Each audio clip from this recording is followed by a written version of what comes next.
Hello everyone, what's going on? Eric Lima here, yet you're watching another episode and video from my secondary YouTube channel and vlog, in which I present to all of you my sentimental thoughts come from my heart, and my soul, my mental oddball shenanigans come from my mind and brain. This is EML77 TV.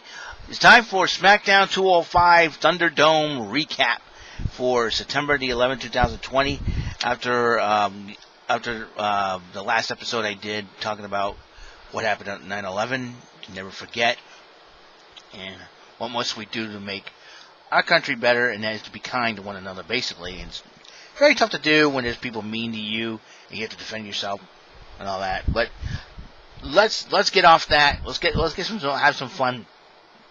A little bit of SmackDown 205 Live recap. So, Universal Champion Roman Reigns and Paul Heyman kicked it off with a promo where they're defending that Roman Reigns will defend his title against his cousin Jey Uso at Night of Champions Gold Rush.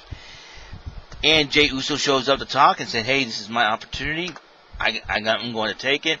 King Corbin comes out and complains about how Jey Uso was handpicked. Oh yeah, please. Jey Uso earned that shot. Sheamus says the same thing. So Jey Uso says, "Hey, about a tag match tonight." So it was made, and then the Intercontinental title was up next, but before then, Sami Zayn went to the production truck to complain that Sami Zayn was the rightful Intercontinental Champion. The match was about to start. Here comes Sami Zayn, running his mouth again. It was all over this bad boy, the Intercontinental Heavyweight title. So, Adam Pearce and security had him kicked out. Then the match was going on. AJ Styles had a chance to win the title. Sami Zayn out of nowhere attacked AJ Styles from behind and then attacked Jeff Hardy. Jeff Hardy was a little dehydrated and fell down. But then Sami Zayn and Jeff Hardy brawled in the trainer's room. AJ Styles was a little upset, said that he's a true Intercontinental Champion. Again, gentlemen, unification match, triple threat for this. Both of these belts, the one that Sami Zayn has, the one Jeff Hardy has. Put them on the line. There should be one Intercontinental Champion. How many times I tell you that? But then the Street Profits arrive on SmackDown and busted into the Champions Lounge. Cesaro and Nakamura were very upset about it. Lucha House Party had a tag team match against Shinsuke Nakamura and Cesaro. While that match was going on, the Street Profits decided to throw a little party for their friends. You saw Shorty G, a.k.a. Chad Gable, Drew Gulak, Matt Riddle, and some random people throwing a party, drinking all the champagne, eating all the popcorn, and that Cesaro Nakamura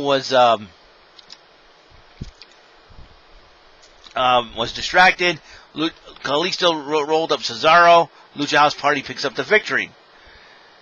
While then they join the Street Profits in the Champions Lounge party with the Street Profits. As you know, Jeff Hardy and Sami Zayn brawled.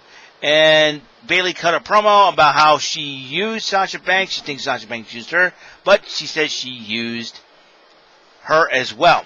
Then they had a fatal four-way match. Nikki Cross came out first. Bayley hits her in the back with a steel chair. And then as the four brawl, Lacey Evans, Tamina, Nikki Cross was on the outside battling Alexa Bliss. Alexa Bliss hits Nikki Cross with her sister Abigail and walks out like some kind of space cadet. A lot of people are saying Alexa Bliss can be joining forces with the Fiend. We don't know. But despite that, you got Lacey Evans, Tamina, Nikki Cross. Now, a lot of people are complaining about not having Naomi in the match. You know, these people got a point. Naomi just pinned the women's champion about 2 weeks ago. And she's not involved in this fatal four-way? Does that even make any sense? WWE logic, Vince McMahon's old man logic. I don't know what's going on. Vince McMahon doesn't have a brain in the world. Naomi picked up a victory over Bayley at the Beat the Clock Challenge a couple of weeks ago. Naomi should deserve the shot at the championship at Clash of Champions. But hey, you know, I'm happy for Nikki Cross. We'll see what happens from here on in. I would not be surprised if Naomi has something to say next week on SmackDown. Let's see. Alexa leaves the match. Otis went one-on-one with John Morrison after Morrison tried to steal Otis' briefcase, and Otis outsmarted him that the actual contract was inside the lunchbox. Guess what? Miz stole the lunchbox. There was nothing but apple core inside it, but Otis got the real contract. And then now Miz says, that's it, I'm making a phone call. I don't know what he's going to make a phone call for. We'll find out. And then we got the Firefly Funhouse. With a new friend we all thought was the persevering parrot. I forget, is it Percival, I think it was. But he flew the coop, and instead Vince, the boss puppet, came in and said, this is Wobbly Walrus. And who is he making fun of? Paul Heyman. I would not be surprised. Heyman's not very happy about that. Then they had the main event tag team match, Sheamus and King Corbin versus Jey Uso and Roman Reigns. Jey Uso and Roman Reigns picked up the victory, and Roman Reigns does not trust Jey Uso. This is going to be a very interesting matchup in the upcoming weeks at Clash of Champions. Will be in 9 days. That's a little over a week. A week from this Sunday, actually, to be precise. All right, and then you got 205 Live. Now, the former Tahuti Miles has got his name change. In fact, he debuted under this name on NXT when he got beat out of him by Velveteen Dream. A lot of people not like Velveteen Dream right now. Ashante D, that's with 2 E's, Adonis, that's his new name, versus D. Brian Kendrick. Battle of the These. And Brian Kendrick beat Adonis by submission after Adonis made a big rookie mistake for running his mouth.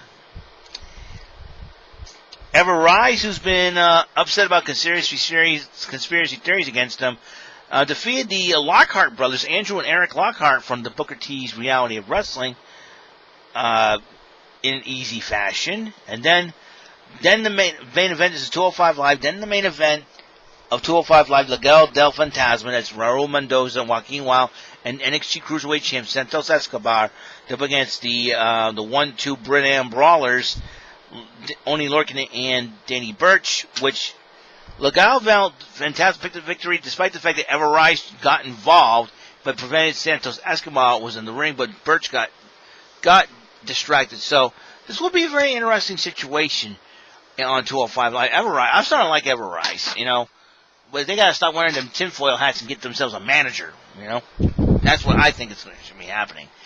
And it's been, the WWE has been a little bit crazy. But Bayley versus Nikki Cross, I think the reason why Nikki Cross may end up losing that match to Bayley is because Alexa Bliss is weighing heavily in her mind. So it's going to be very interesting to see what happens and what develops in 9 days when Clash of the Champions come around, where every title was on the line. So this Monday night on Raw, Battle of Champions indeed. Nakamura and Cesaro, the SmackDown Tag Champions, taking on the Raw Tag Champs, the Street Profits. Asuka will defend her title against the Trailblazer, Mickie James, the Raw Women's Championship. So it'll be very interesting. A lot of championship implications from here on in. So I'm pretty excited about that to see where this goes, and I am pretty stoked about it.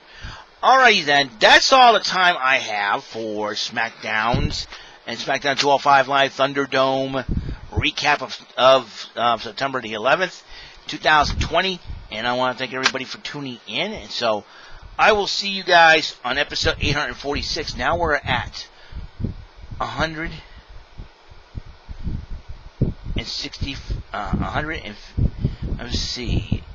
845 from 1,000. 845 from 1,000. Give me a second here, folks.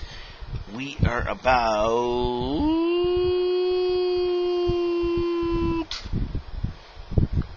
I love when my phone has a calculator. It's so cool.